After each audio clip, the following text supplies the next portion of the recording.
Pokoknya sayembara, kalau lu bisa buktikan, gue kasih lu umroh. Keluarga lu semua. Itu bukan apa sih, Pak? Bagaimana Pak? Tanya apa? Mutasi. Iya, Pak. Ini bener, Pak. Ini karena terkait dengan bocornya surat Bapak. Nggak ada. Kalau mutasi itu benar Pak? Mutasi kan biasa aja.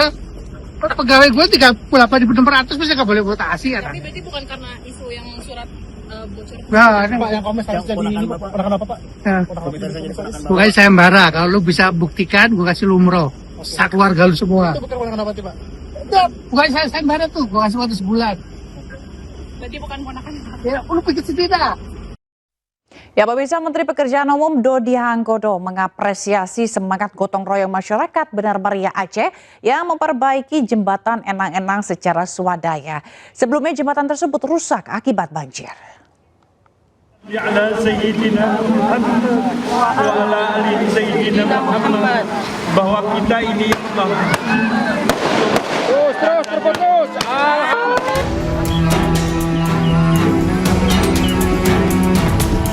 Akses jembatan Enang-Enang di Kabupaten Benar Meriah yang sempat terputus akibat banjir bandang kini kembali dapat dilalui. Masyarakat Benar Meriah memperbaiki jembatan secara swadaya senilai 1 miliar rupiah.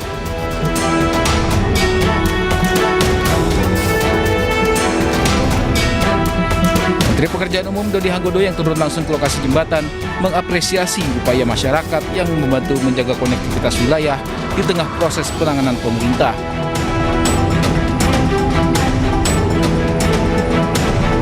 Pemerintah akan melanjutkan pekerjaan warga dengan penguatan struktur jembatan agar lebih kokoh dan aman dilintasi. Menurut Dodi, apa yang dilakukan masyarakat telah membantu pemerintah mempercepat pemulihan akses transportasi, sehingga tugas Kementerian PUPR saat ini adalah memberikan dukungan maksimal. Memang dari sisi teknis sebenarnya jembatan ini sudah tidak mungkin untuk dipakai. Tapi karena kemudian Pak Syarial beserta warga masyarakat begitu gotong royong, kemudian memperbaiki sendiri, ya tugas kita kemudian memberikan support maksimal sehingga apa yang sudah dikerjakan masyarakat bukan menjadi sia-sia, tapi tetap bisa dipakai walaupun secara terbatas. Pemerintah akan pantau secara berkala kondisi jembatan mengingat kondisi arus sungai yang masih cukup deras serta tanah di sekitar lokasi yang masih labil dan berpotensi memicu gangguan pada konstruksi jembatan.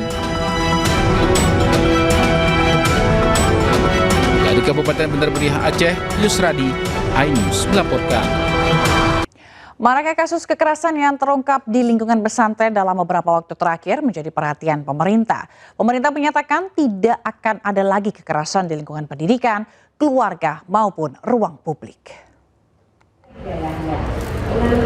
Gerakan Nasional Ruang Aman dan Nyaman Anak diluncurkan oleh Menko PMK Pratikno, Menteri Agama Nasruddin Umar, serta Menteri Pemberdayaan Perempuan dan Perlindungan Anak Arifah Fauzi di Pesantren Al-Hamidiyah, Pancoran Mas, Kota Depok.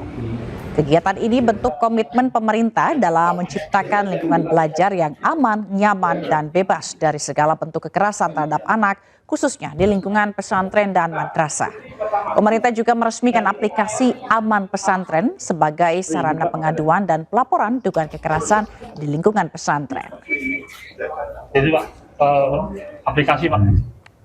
Hari-hari akan datang, tidak ada lagi cerita kekerasan di ruang sekolah, di ruang kelas, di ruang publik, di ruang keluarga, di ruang manapun juga. Tidak ada ruang keras kekerasan dimanapun juga di bumi Indonesia ini. Terima kasih. Pemirsa, setelah sempat dilarikan ke rumah sakit dan dirawat inap, kondisi Wali Kota Bandung Muhammad Farhan berangsur membaik. Ia diduga mengalami kelelahan dari padatnya rutinitas sebagai wali kota.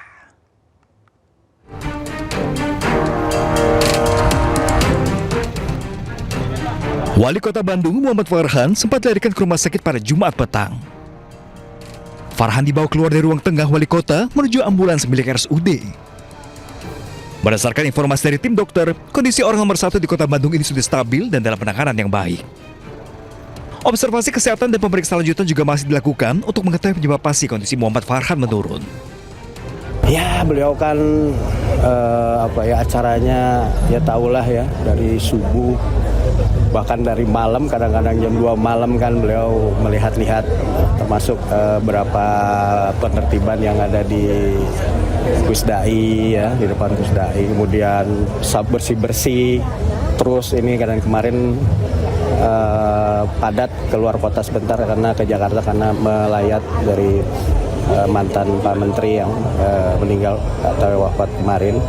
Balik lagi ke sini ya, jadi acara padat itu menyebabkan memang kondisi badannya kurang fit ya. Rawat inap berarti tadi malam? Dirawat. Di sini berapa hari istirahatnya? Belum tahu, karena kan nanti dokternya belum ada, mungkin belum dari diagnosanya kita belum tahu kabarnya. Keluarga pun memohon doa terbaik dari seluruh masyarakat agar Muhammad Farhan segera diberikan kesembuhan dan dapat kembali beraktivitas seperti sedia kala. Dari Bandung, Jawa Barat, tim iNews melaporkan. Pemirsa, event besar tahunan Pekan Raya Jakarta 2026 resmi berakhir tadi malam. Dan nilai transaksi selama penyelenggaraannya tembus di angka 8,2 triliun rupiah. Setelah 32 hari penyelenggaraan, Pekan Raya Jakarta resmi ditutup tadi malam. Di tahun ini, Jakarta Fair Kemayoran alami peningkatan jumlah peserta pameran menjadi 2.800 peserta dan 1.800 tenan dengan komposisi 55% sektor swasta dan 45% sektor UMKM. Bahkan jumlah kunjungan mencapai lebih dari 6 juta pengunjung dengan transaksi penjual dan pembeli mencapai 8,2 triliun rupiah.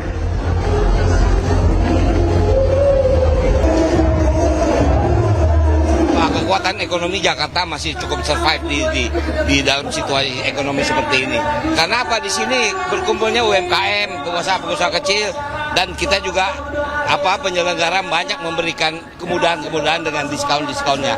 Nah, mudah-mudahan tahun depan dalam rangka Jakarta 500 tahun atau 5 abad, Jakarta Fair harus lebih besar daripada tahun ini. Jakarta Fair ini kan sejarahnya selalu pada ulang tahun DKI.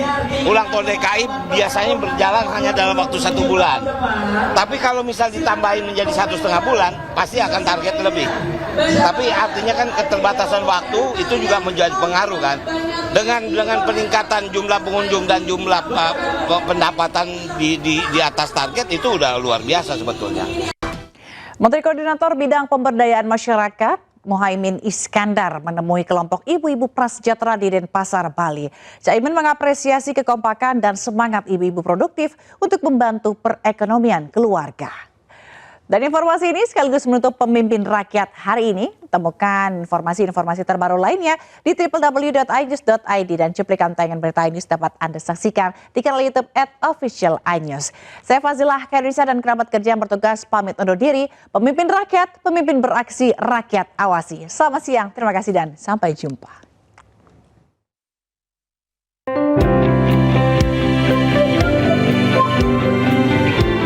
Menteri Koordinator Bidang Pemberdayaan Masyarakat Menko PM Muhaimin Iskandar mengunjungi kantor cabang Penanaman Nasional Madani (PNM) di Denpasar, Bali.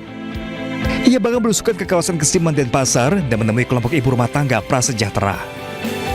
Caimin mengapresiasi semangat dan kerja keras para ibu rumah tangga yang dinilai sebagai tulang punggung penopang ekonomi rumah tangga. Saya surprise, Denpasar ini mungkin ekonominya bagus sehingga ibu-ibu ini semangat sekali dan benar-benar produktif. 15.000 tiap hari harus disisihkan sesuai dengan pinjaman masing-masing tiap minggu berbeda-beda. Sehingga kita yakin PNM ini solusi, PNM ini model permodalan yang efektif buat pemberdayaan. Manfaatnya hanya sekali di mana kita memperoleh modal untuk usaha. Ya, untuk ada yang lain-lain. Bisa sampai berapa, Bu? Modalnya? Kita baru sampai 7. 7 apa? Di 7 juta. 7 juta? Ya, dari 3. Sejak kapan tuh? Saya udah dari berapa? 4 tahun yang lalu. 4 tahun. Saat ini terdapat 13 juta nasabah PNM di seluruh Indonesia yang kebanyakan beranggotakan ibu rumah tangga prasejahtera. Tujuannya membantu meringankan beban para pelaku usaha mikro untuk jadi lebih berkembang. Dari Denpasar, Bali, Indira Ari, iNews melaporkan.